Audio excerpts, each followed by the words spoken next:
Thank you, ladies and gentlemen. I've made several important New Year's resolutions. I've resolved this year when I play golf with Bing Crosby, I'm not going to cheat anymore. It's silly. Why try to beat a man at his own game? And I've made a resolution that if I miss out on the Academy Award again this year, I'll be a good sport about it. Let someone else lead the sneering. But it's a great year, and I had a big New Year's Eve, they tell me.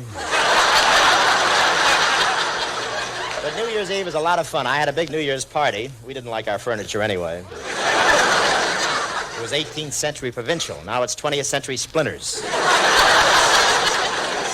invited Les Brown and the band over. We don't like our neighbors either. I invited the brass section, too. We don't even like ourselves. Jack, the drummer, got a little upset. Somebody served him a martini, and when he saw the olive, he stomped out of the house shouting, "When I want dinner, I'll ask for it."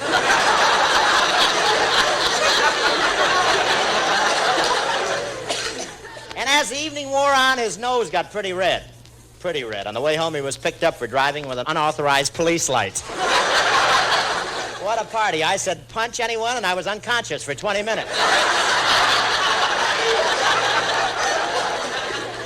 I found out later everyone took turns. Of course, the band boys brought their own special punch, but I didn't sample any. You got to train for that stuff. I won't say it's powerful, but one guest tried some. When he came to, he was in the Rose Bowl. But it was a nice party. The musicians brought their girls, if you can call them girls. I asked them to take off their space helmets, and there weren't any.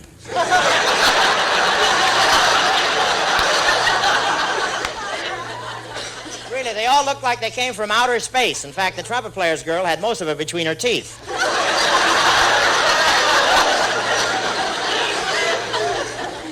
There was one cute southern gal there. I said, "How about a New Year's kiss?" She said, "Show enough," and it was just enough to be interesting. And exactly at 12 o'clock, I gave Jane Russell the biggest kiss of the year. I know it was exactly 12 o'clock because that's when my watch stopped. That Jane is very fond of me. I heard her tell someone I was just about as cute as a kitten. Well, those weren't the exact words. What she said was, "Get a load of that puss."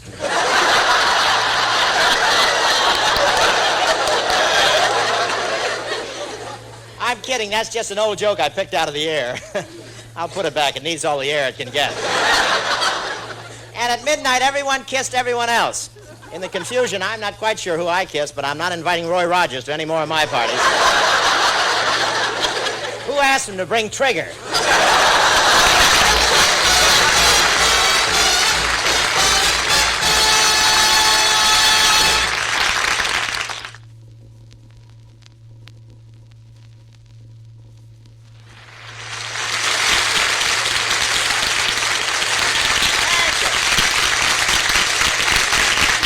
Thank you very much. Well, Valentine's Day is almost here. That's when the old maids rush down the street to meet the postman.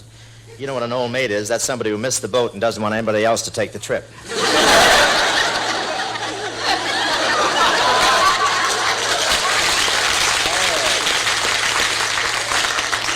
You seem to know so much about it. The phone company sent me a nice Valentine. It says, "Why not phone her on the day? Speed Cupid's dart without delay. P.S. Send a check for this delight or we cut your service off tonight." And I received a card that said, "Happy New Year, happy birthday too, also a happy 4th of July to you. On Labor Day, I hope you're feeling fine, and won't you be my Valentine?" Jack Benny only sends one card a year, and so he has to cover everything.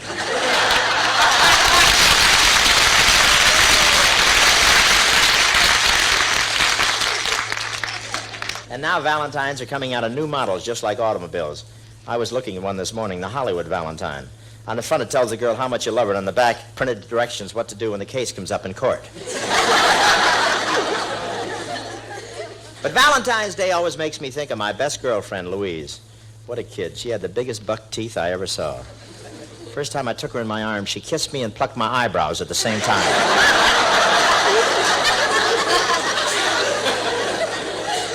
It was in school that I had my first real romance. I was 8 and she was 7. And she had long pigtails that hung down my back. That'll give you an idea how romantic we were.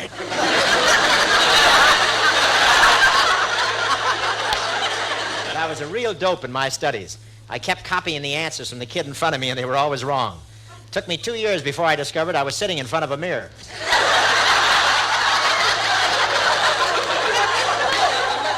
Of course, Valentine's Day has its drawbacks after you get beyond the age of, shall we say, 25? I find now that I have to send bigger ones and further and faster. Jane Russell sent a sweet card to my handsome leading man, but I didn't like what she wrote on the front of the envelope. If he's not home, deliver this to Bob Hope's house.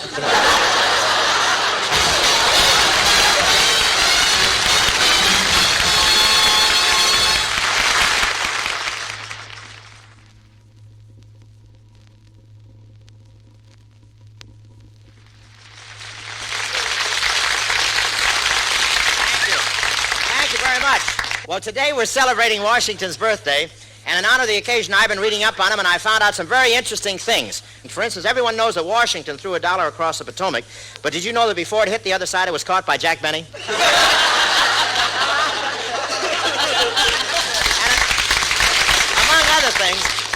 And among other things, George Washington was famous for always telling the truth. You know what the truth is. That's what the used car dealer tells you about your car after you've made the last payment. As was customary in those days, Washington had false teeth made of wood. He was the only president in history with a knotty pine smile. And his wooden teeth didn't fit very well. Every time he sneezed, he had to yell timber. But George's teeth became so famous that New York built a great landmark in their honor. It's known as the George Washington Bridge.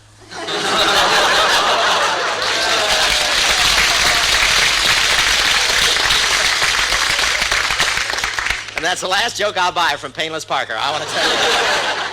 And some real well-known expressions are associated with George Washington. One very popular saying originated when his mother-in-law came to visit. After dinner, Martha started to wash the dishes, and her mother said, "Not you, Martha, let George do it." And Washington was a very successful tobacco and cattle farmer. He not only chewed tobacco and raised cattle, but he was the first man who crossed the two and got Bull Durham. To show you the way people forget, Washington was always on time for every appointment, and the most punctual president we ever had. Yet a week after he passed away, they were all calling him the late George Washington. He was a fine athlete and loved to wrestle. He looked very colorful in the ring with his powdered wig. As a matter of fact, he was the original Gorgeous George. And I found out the truth about that cherry tree. Actually, George didn't want to chop it down, but he had to. Drew Pearson predicted it. But George Washington was a wonderful husband.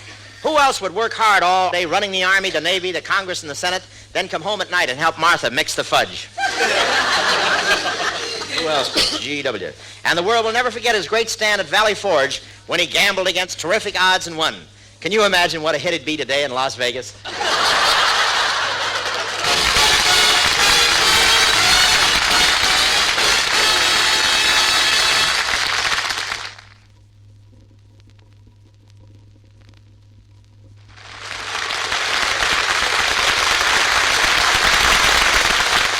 Thank you. Los Angeles went all out for St. Patrick's Day, tinting the smog green. No, and all day long on the radio they've been playing Irish songs. One program played Did Your Mother Come From Ireland? How Are Things in Glockamore? It's a Long Way to Tipperary and My Wild Irish Rose. I know there's nothing unusual about that except this was the Scandinavian hour.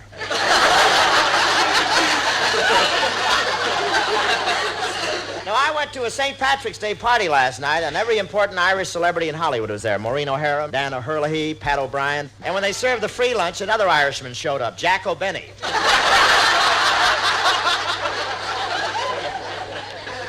No, but there's a big Irish colony where I live in North Hollywood, but they stay pretty much to themselves. They come to town only once every 4 years during a presidential election to vote for Pat O'Brien. And, of course, all the Irish cops here in Hollywood have that St. Patrick's Day spirit, but sometimes I think they overdo it. 3 times a day I got a ticket for passing a green light. But the Irish are a great people. You can say what you like about the Irish, but before you do, make sure you're paid up with a Blue Cross. I went to a St. Patrick's party at Les Brown's house last night. I like to see how the other half lives. And my suit needed cleaning anyway. No, Les invited all the boys in his band. He thought it would be appropriate. Most of them are still green from last New Year's. What a party. I won't say things got rough, but about midnight I saw a familiar face across the room, and it turned out to be mine. About 2 in the morning, the party got so noisy, even Phil Harris called up and complained about the racket. Phil was lying under the piano. And the sax player's girl had the pickle fork in her hand, and I never knew before how sharp those things are. In fact, I wouldn't know now if I hadn't bent over to tie my shoelace just as they started to play Pin the Tail on the Donkey.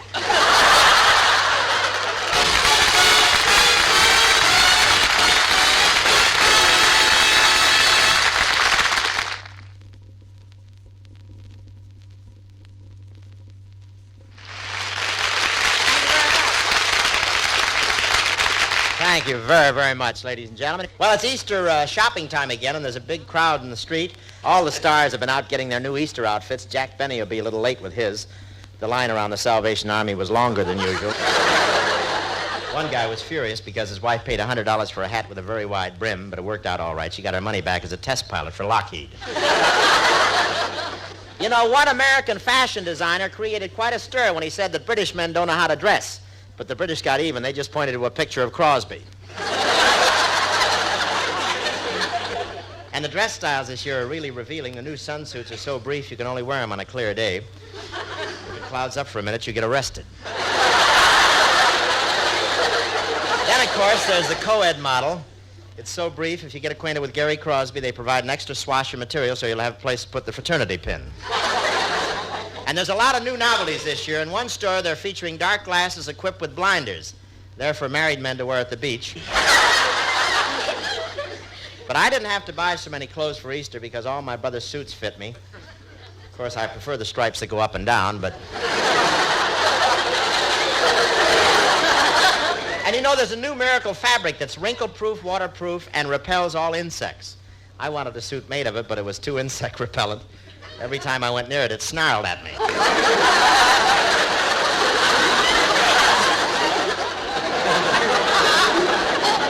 You know, when I was a kid, I brought my Easter rabbit to school under my clothes, and just as the teacher called on me to recite, he started racing around and around inside my underwear. I was the only kid at Euclid Avenue Grammar School who ever answered a question from the flagpole.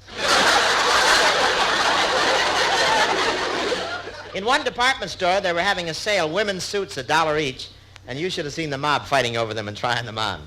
It's the first time I ever saw Jack Benny in a skirt. Thank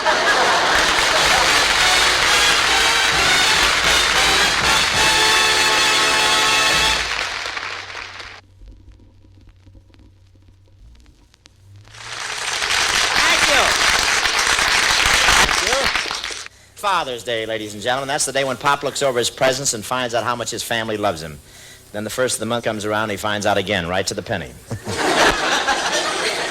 Father's Day is a big mystery to my family. I've been in radio and television so long, my kids don't call me Dad. They think of me as their sponsor. No, that's true. But I've been traveling so much, it makes it tough for my kids to give me a Father's Day present. They just send the gifts to United Airlines with a note that reads, "The next time Daddy lands, hand him this." This morning, my son Tony asked me why we observe Father's Day. I said, "Don't you know who brings home the bacon around here?" He said, "No, Pop, but we sure know who lays the eggs."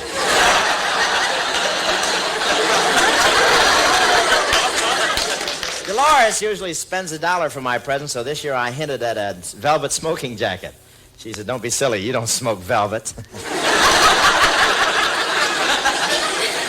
But that's the nice thing about living in California, you know. If someone does give you a velvet smoking jacket, you can have velvet pants made to go with it and wear it as a suit.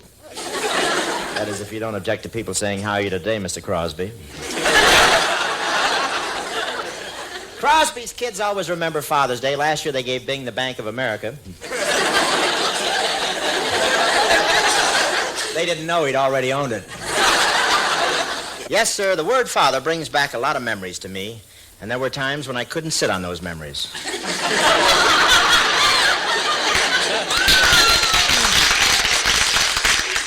Father taught me that if you do something wrong, life can be painful. At the same time, I learned that the woodshed can be drafty. Once when my dad was teaching me a lesson out in the woodshed, the hairbrush slipped and hit me in the nose. The rest is history.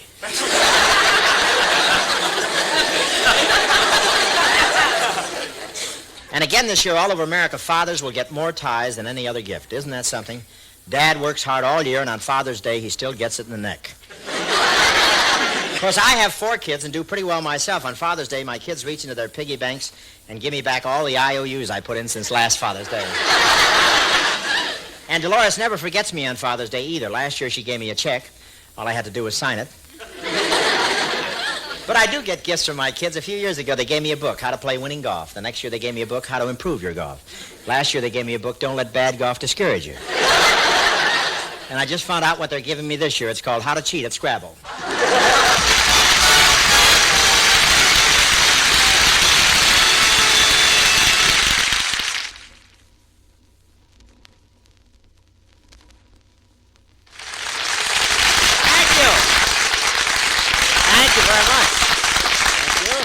Thank you very much, ladies and gentlemen.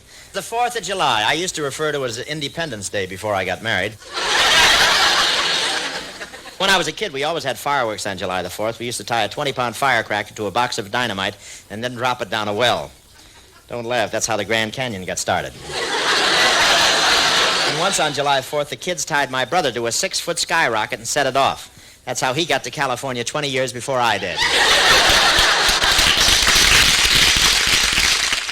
When my brother went to school, he had a nickname. They used to call him Aloha Hope. He was always waving his hand and leaving the room. The school saved a lot of money on my brother, though. Whenever he sat in the corner, they didn't need a dunce cap for him. The teacher just painted his head white.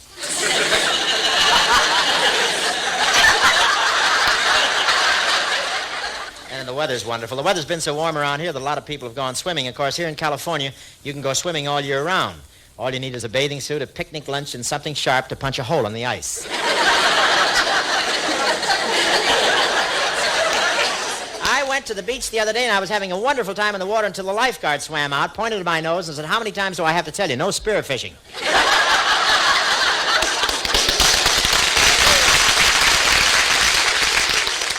But I really think I should get a more modern bathing suit. I didn't realize how old-fashioned mine was until I noticed 2 ladies from Pasadena staring at me. Then one nudged the other and said, "Martha, you've always wanted to get Gertrude Ederle's autograph. Well, now's your chance." On Independence Day, we should all stop for a moment and realize what a wonderful country we live in. To be a good American citizen, all you have to do is practice the golden rule, obey the laws, and don't try to cheat or swindle anybody. In other words, just live so your children won't run to their mother screaming, "Hey, Ma, I just saw Daddy on Dragnet."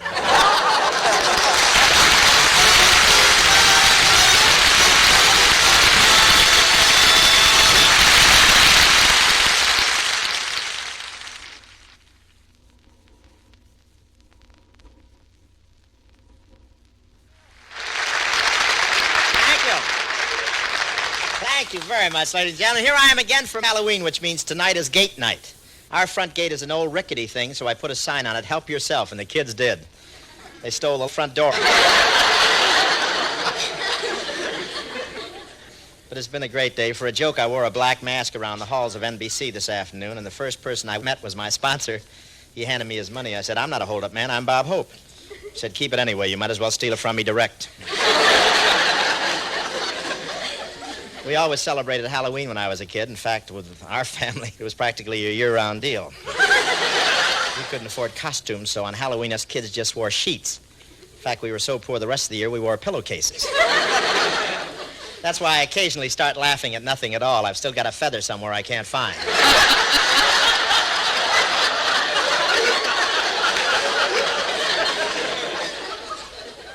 But Halloween is a wonderful time, and I can't help but remember what a terrific party we had at my house last year. Everybody came to the party. Cary Grant drove up. Bing Crosby drove in.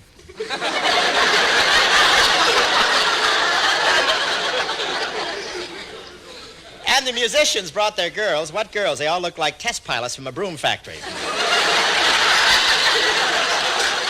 None of them had any teeth, but the trombone player's girl was prettier than the rest. She had lips. We played all the Halloween games, but the drummer's girl wouldn't duck for apples. She had such big buck teeth, she nodded for watermelons.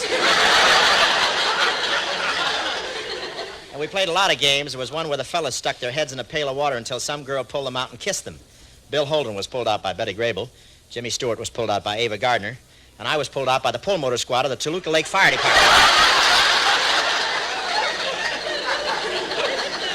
Toward midnight, things got rather gay. I don't know how much liquor was drunk, but at 5 in the morning, Ralph Edwards dropped in and told everyone the story of their life so they could find their way home.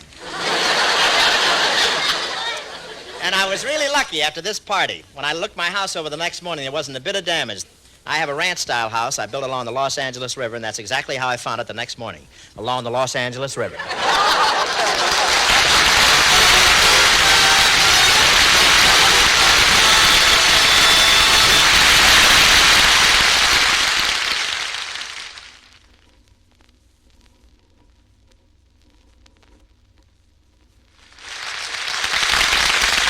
Yes, sir, thank you. Thanksgiving, what a memorable day. We've certainly come a long way since that day in 1648 when the Indians stepped out of the forest and presented an armful of turkeys and a basket of grain to Captain Crosby. What brave people. What brave people. They were a small, struggling minority who gathered together and fought the hardships of the country. They called themselves Pilgrims, which was later changed to Republicans.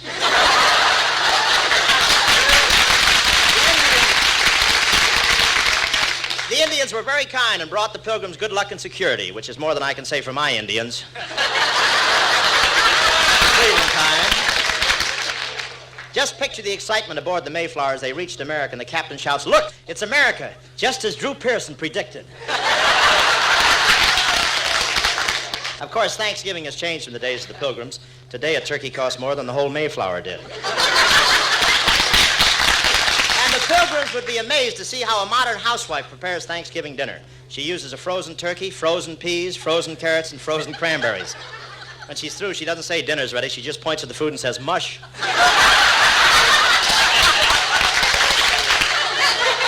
They had a United Nations dinner in Washington. The dinner took 8 hours. Every time someone tried to pass anything, Russia vetoed it. But it's a wonderful season, Thanksgiving. Of course, all my relatives will be over for Thanksgiving dinner. I know they will. They're circling over the house now. I went down and ordered our turkey at the supermarket this morning. Supermarket, that's the Taj Mahal with cantaloupes. I wanted to be sure of a nice turkey for Thanksgiving, so I walked up to the butcher and said, "Can a medium-sized hen be reserved?" He said, "Some of them can, but you got to watch out for the redheads."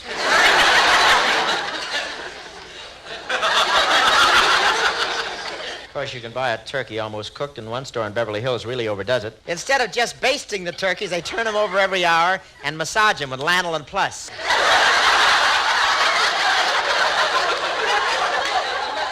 Everybody's shopping. When I walked in the supermarket, the manager got a grocery cart for me. I said, "Why do you always give me a cart with a squeaky wheel?" He said, "We've only got one store, Detective Hope. We can't watch everybody."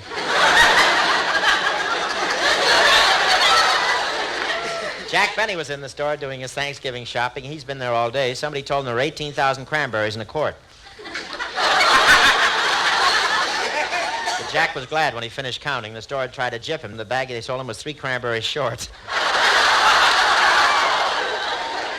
Liberace's having a tough time getting a turkey, but that's understandable. It's pretty hard to find one shaped like a piano, don't you think? But I'll never forget Thanksgiving when I was a kid back in Cleveland. It was really fascinating to watch my brother eat. He was the first kid in Cleveland who had teeth with power steering. One year, Dad took pictures of us kids eating, but they came out a little blurred. No camera has yet been invented that can work at that speed. But Thanksgiving is a time of goodwill when we share our blessings with those less fortunate than ourselves. They have that spirit even in Washington. In fact, there's hardly a Republican who isn't inviting a Democrat to Thanksgiving dinner.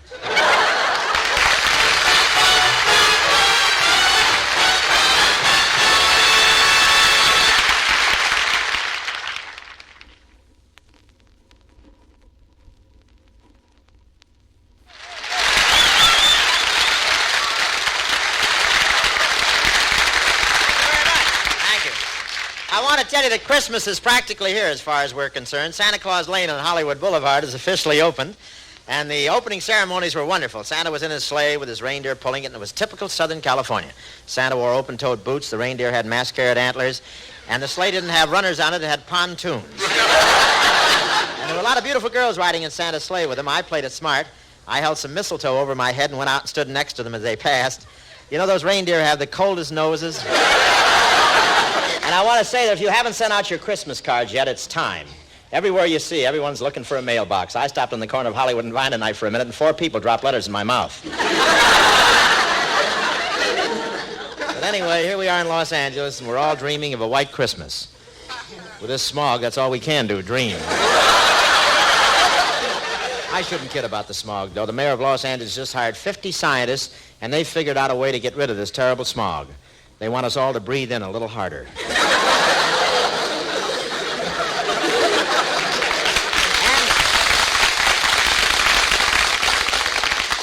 Thank you, sufferers. And the smog even makes Santa Claus look different. When he came along in a sleigh this evening, a little kid yelled, "Look, Ma, Bluebeard." You know, some of those office parties can get pretty gay. Take the one we had over at the studio. Around 2 o'clock, they started playing that game called What's My Name? And at 5 o'clock, they weren't kidding. It was quite a party, and they had unusual decorations. Well, they weren't really decorations. Crosby just stood next to Phil Harris. Boy, they were really Christmassy. The red nose and the green money belt. I want to tell you.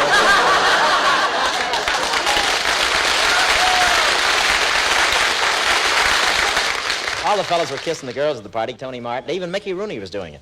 Of course, the Mick is a little short for that close contact work, but he's perfected a wonderful technique.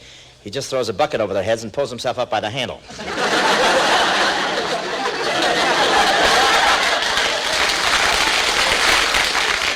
And what crowds. Everybody's shopping. Jack Benny was shopping, too. Jack had an awful dizzy spell. Dropped a dime in a revolving door, and it took him 5 minutes to find it. I asked Jack Benny what he was buying. He said not very much because he already has 100 gifts at home to distribute among his friends. His Christmas seals have arrived. A